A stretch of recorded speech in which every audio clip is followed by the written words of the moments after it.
They always claimed the same seats. Her mother at the head of the table, presiding like royalty over a crumbling empire. My wife sat beside her on the right, sipping quiet disapproval from a chipped mug that used to belong to me. "That's it," her mother said, brushing away imaginary crumbs from her lips. "No more handouts until you get a real job." Then came the newspaper, folded with deliberate care.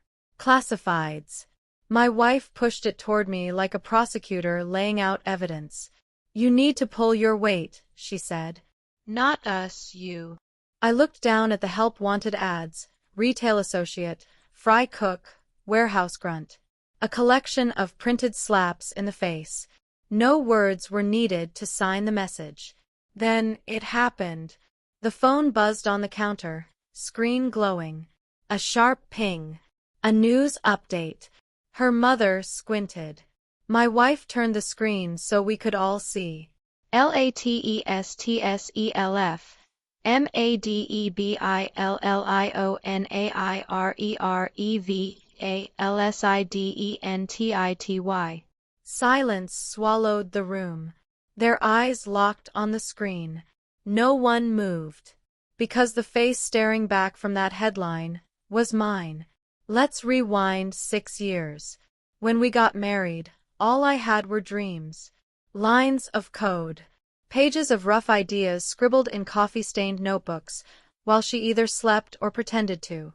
She told me she had faith in me. Her mother echoed the sentiment.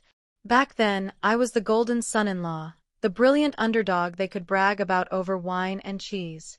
But belief comes with a shelf life. By the time I had a working version of the app, I didn't ask for money. I asked for time, encouragement, a quiet space to build. They called it leeching. Her mother tracked everything like an accountant, every dinner, every bill, every moment I wasn't breaking my back for a paycheck. That's when the whispers began. I noticed the subtle shift. My wife's locked phone, the lifeless smiles, the sudden work dinners that ran late. I wasn't blind, just deeply, stubbornly in love. One evening, I saw her laptop open while she was in the shower. I hadn't meant to look, but there it was. The messages were recent. "He's a nice guy, just directionless. I've given him a deadline. I can't be his cheerleader forever. He either becomes a man or I leave." The replies came from a contact saved only as T. She wasn't waiting for a change. She was prepping her exit, lining up the next man before she closed the door on this chapter. And her mother? She was helping. I overheard her in the kitchen that weekend. "You're still young. Don't tie yourself down to dead weight." Dead weight. I didn't explode.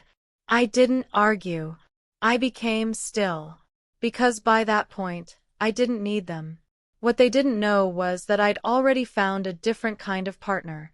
Not a lover, a backer. A venture capitalist who'd reached out through a fringe tech forum. No names. Just encrypted messages, shared blueprints, and potential. He believed. He funded. We launched in silence. The project, a decentralized cloud infrastructure tool, caught fire in niche crypto circles, then among Black Ops IT teams. Eventually, Silicon Valley paid attention. I watched the numbers climb. Downloads. Contracts. My net worth leapt, first by 6 figures, then 7. Quietly. And still, I stayed. I sat at their table, ate their food, Listened to their sighs. collected it all. Behind the scenes, I moved my assets, set up holding companies, retained legal experts who specialized in vanishing acts and bulletproof NDAs. Nothing, absolutely nothing, was in my name. I made certain the property was titled in her mother's name, no assets left to divide. I endured every insult quietly, every scornful look, every whispered laugh behind closed doors. Until today. Her mother's hands trembled. My wife's eyes blinked, lips parted in disbelief. "That's you," she murmured. I nodded slowly. Yeah. That's me. The phone screen kept scrolling without anyone prompting it. A headline below my picture read, Founder of Novacore breaks silence after $70 billion buyout. Her mother cleared her throat. Wait, this app? It's yours. I leaned back calmly.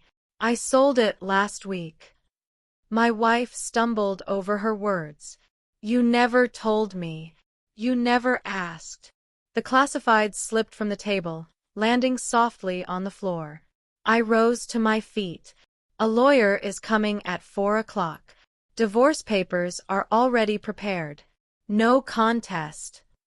Her jaw dropped. You can keep the house, I added. It was never mine, I said, voice steady. Just like your loyalty. Turning to her mother, I added, Thanks, by the way. Every time you told me I was worthless, I stayed up another hour, writing code. She opened her mouth to reply, but I cut her off. One last thing. I walked to the front door and retrieved a box I had hidden that morning, placing it on the table.